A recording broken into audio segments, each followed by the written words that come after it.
Hi verse, போன வீடியோவில் சந்திரன் நந்தினி பற்றி யோசனை பண்ணிக்கிட்டு உட்காந்துக்கிட்டு இருக்கிறதோடு பார்த்துருந்தோம். இதுக்கப்புறமேட்டு என்ன நடக்குது இந்த வீடியோ பார்ப்போம். அடுத்த காட்சியில் நந்தினி, நீங்கள் எங்கே இருக்கீங்க தந்தையே? நீங்கள் இல்லாமல் நான் கவலையில் இருக்கேன். படிக்கணும்னு நீங்கள் இங்கே கனவு கண்டீங்க. நான் இப்போ படித்து முடித்ததை நீங்கள் கேள்விப்பட்டா எவ்வளோ சந்தோஷப்படுவீங்க. இப்போ நான் கல்வி முடித்து சான்றிதழ் கிடைச்சிருச்சு, ஆனால் நீங்கள் இப்போ இங்கே இல்லை அப்படின்னு நந்தினி அவங்க தந்தையை நினச்சிட்டு அழுதுட்டு இருக்காங்க.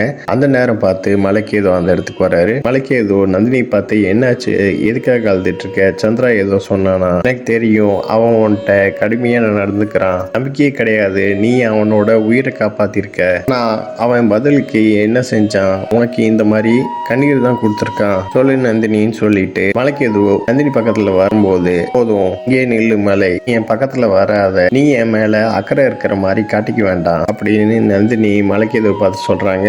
இதை கேட்ட மலைக்கேதோ, என்னால நம்ப முடியல, நீ அவனுக்கு ஆதரவா பேசுறியா, நீ நம்புறியா? நந்தினி உனக்கு தெரியாது அப்படின்னு மலைக்கேது சொன்ன உடனே, எனக்கும் என் கணவனுக்கும் உள்ள விஷயம், நீ குறுக்கிட தேவையில்லை, நியாயமா பார்த்தா சாயாவோட அறையில தான் நீ இருக்கணும் அப்படின்னு நந்தினி சொல்றாங்க. மலைக்கேது, உன்னோட கணவனா, நீ அவனோட பத்தினியா? புரியல, உனக்குள்ள எரிஞ்சுக்கிட்டு இருந்த அழிவு உணர்வு அதுக்குள்ள எப்படி மாயமா போயிடுச்சு? அழிவு உணர்வு எப்படி நீ மறந்து போன அப்படின்னு மலைக்கேது கேட்ட உடனே நந்தினி யோசிக்கிறாங்க. இதை பார்த்த மலைக்கேதோ, சரி உண்மையை சொல்லு, நீ அவனை விரும்ப ஆரம்பிச்சிட்டியா அப்படின்னு நீ பார்த்து கேட்ட உடனே, சந்திரா என்னோட கணவன் தான், அதுல மாற்றம் இல்லை, ஆனா நான் எதுக்காக அவனை விரும்பணும்? என்னோட மனதுல சந்திராவுக்கு ஒரே ஒரு இடம் தான் இருக்கு, அது குரோதம் அப்படின்னு நந்தினி சொன்ன உடனே மலைக்கேதோ, என்னால உன்னைய பார்க்க முடியல போல இருக்கு, ஆனா என்னால உன்னை பார்க்க முடியுது, நீ அவனை விரும்ப ஆரம்பிச்சிட்ட, அது உன்னோட முகத்துல தெரியுது அப்படின்னு சொல்றாரு. கேட்டோடனே நந்தினி யோசிக்கிறாங்க.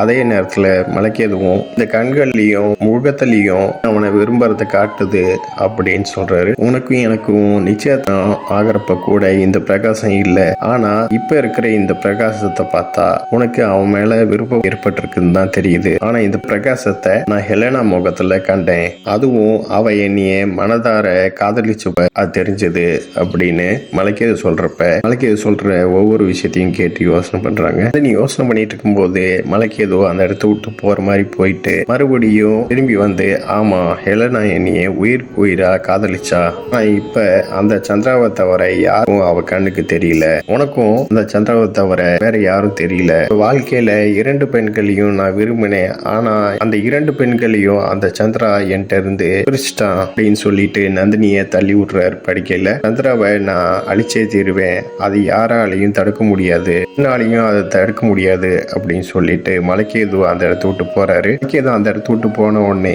மலைக்கேது என்ன சொல்றான், எனக்கே தெரியாத எந்த பிரகாசத்தை என் முகத்துல பார்த்தான், சந்திராவை விரும்பல, இல்லைன்னா சந்திராவை நெருங்கிறதுனால எனக்கு எந்த பிரச்சனையும் இல்லை அப்படின்னு நந்தினி மனசுக்குள்ள நினைக்கிறாங்க. அடுத்த காட்சியில மலைக்கேது, என்ன நடந்தாலும் சரி, நான் நந்தினியை சந்திராவுக்கு சொந்தமாக விட மாட்டேன், சந்திரா என்கிட்ட இருந்து எல்லாத்தையும் அவனுக்கு சொந்தமாக்கிட்டான், ஆச்சாரியர் முன்னாடி நீ அவமதிச்சான், எனக்கு பதிலா அவன் மகதத்தின் சக்கரவர்த்தி ஆயிட்டான், நந்தினிய அடைய போறான், இல்ல நந்தினி எனக்கு மட்டும்தான் அவ சொந்தம், என்கிட்ட இருந்து யாரும் அவளை பறிச்சுட்டு போக முடியாது, நந்தினி என்ன அடையாம விட மாட்டேன் அப்படின்னு மலைக்கேது தனியா பேசிட்டு இருக்காரு. இதோட இந்த எபிசோட் முடியுது. நெக்ஸ்ட் எபிசோட்ல பார்க்கலாம். இந்த சேனல் சப்ஸ்கிரைப் பண்ணுங்க, அண்ட் பெல் பட்டனை பிரஸ் பண்ணுங்க, லைக் பண்ணுங்க, ஷேர் பண்ணுங்க. தேங்க்யூ.